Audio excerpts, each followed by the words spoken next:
그래서 여러분이 아시아 왕이 첫 번째 50부장에게 엘리야를 가서 데려오라 했을 때에 50부장과 그 50명의 군사들이 아시아 왕의 이 얘기를 들으면서 아시아가 엘리야에 대해서 대단히 경외심을 갖고 존경심을 갖고 있다고 느꼈을까? 아니면은 아시아 왕이 엘리야를 아주 별거 아닌 존재처럼 그렇게 생각하는 것으로 느꼈을까? 그래서 50부장이 엘리야에게 와서 하나님의 사람이여 왕의 말씀이 내려오라 하셨다.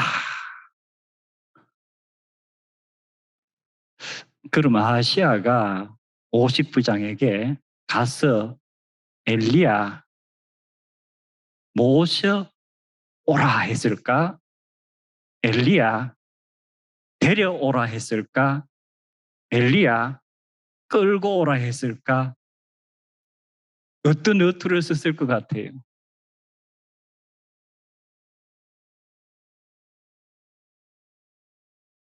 히브리어로는 그게 구분이 될까요? 영어로는 구분이 돼요. 만약에 아시아가 엘리야를 모셔오라 했으면 50부장과 부하들이 가서 엘리야를 대하는 태도와 엘리야에게 말할 때의 어투는 대단히 존칭어를 썼겠죠. 근데 만약에 엘리야를 끌고 와 했다면은 이 50부장이 엘리야에게 가서 엘리야에게 말을 할 때 50부장의 말투가 존댓말이었을까? 반말이었을까? 별것 아닌 것처럼 얘기했을까? 어때요?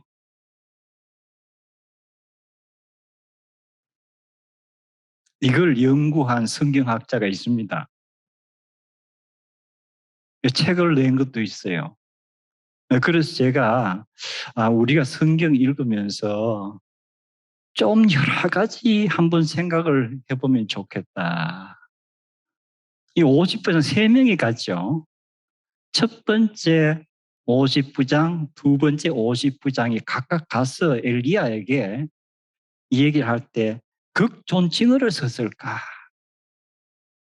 아니면 엘리야를 오히려 자기 부하 다루듯이 그러한 반말투로 이 얘기를 했을까? 정확하게 알지는 못하죠.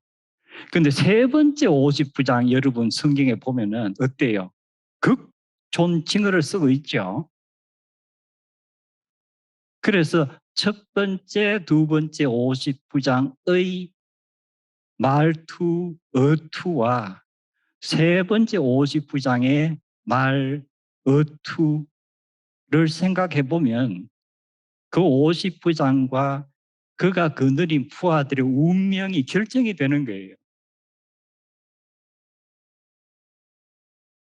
왜? 하나님의 사람을 대하기 때문에.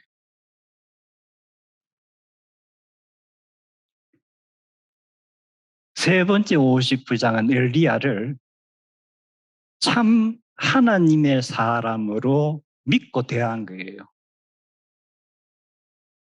그렇다면은 그가 엘리야를 대할 때에 그는 개인적으로 하나님을 섬기고 있었는지 없었는지 모르지만 그는 엘리야를 거룩하신 전지전능하신 하나님을 대변하는 사람으로 극히 경외심을 가지고 존경심을 가지고 그리고 그의 말은 바로 하나님의 말씀이라고 믿었던 거예요.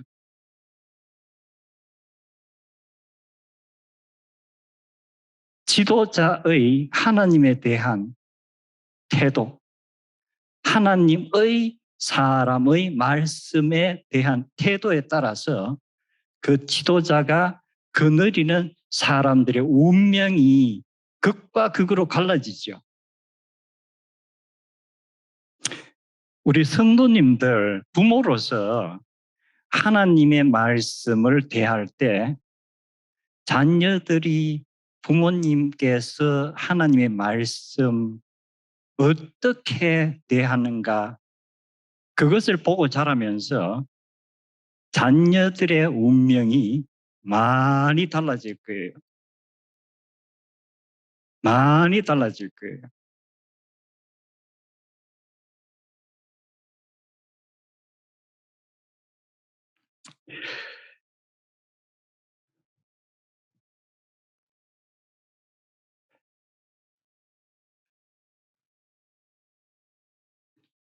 제가 이런 큰 사건들이 터질 때마다 정치가들이 정치꾼이라고 하는 것이 더 걸맞을 것 같은 정치꾼들이 하는 이 얘기를 들으면 희망이 없구나. 희망이 없구나.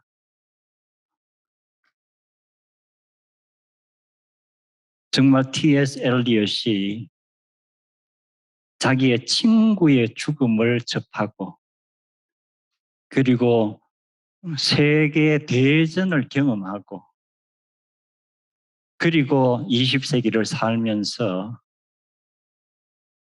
상실감, 무언가 재생이 불가능한 것 같다. 이 세계가 황무지가 되는가. 저도 요즘 그런 느낌을 받을 때가 많습니다. 정치꾼들의 언행을 보면은 과연 이 세상이 회복이 가능할까? 아니면 황무지가 되고 매장지가 될까?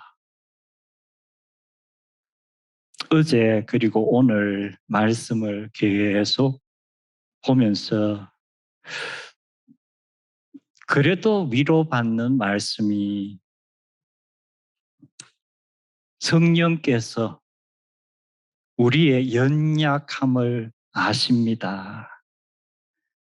우리가 마땅히 무엇을 어떻게 기도해야 할지 알지 못할 때에 성령께서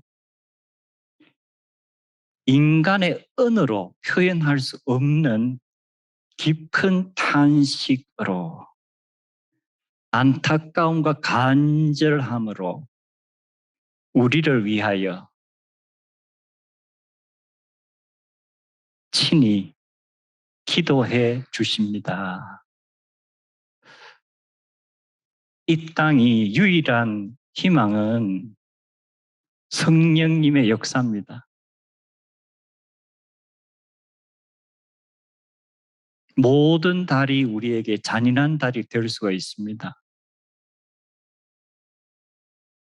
그러나 이 세상을 하나님께서 지으셨고 말씀으로 하나님께서 모든 것을 지으셨다는 것을 믿고 하나님이 살아계시다는 것을 믿는 것이 믿음이라고 했습니다.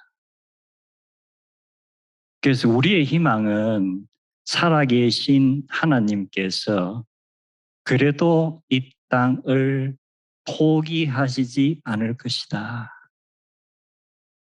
우리가 자빠지고 맥없이 쓰러질지라도 성령님께서 우리를 위하여 탄식하시며 안타까워하시며 기도하시고 새로운 역사를 이루어 나가실 것이다.